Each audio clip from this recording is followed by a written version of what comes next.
Around town. At the doctor's office.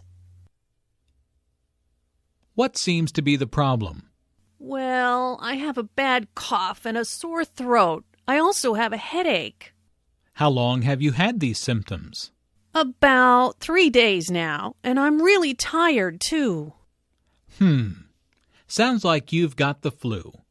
Take aspirin every 4 hours and get plenty of rest. Make sure you drink lots of fluids.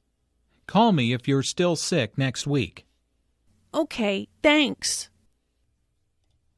Language notes. What seems to be the problem? Means, what is the problem?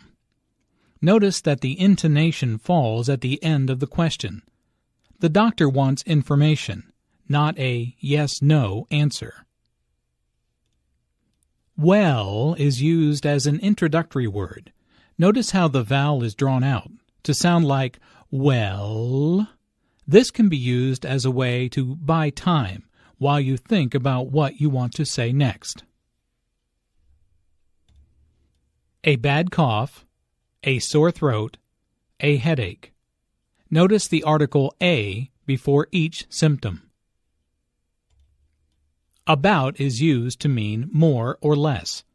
It's used here to give an estimate of time. Take aspirin, get rest, make sure, call me. Notice the doctor uses the simple tense here to give instructions. This is the imperative form of the verb. Still sick means continue to be sick.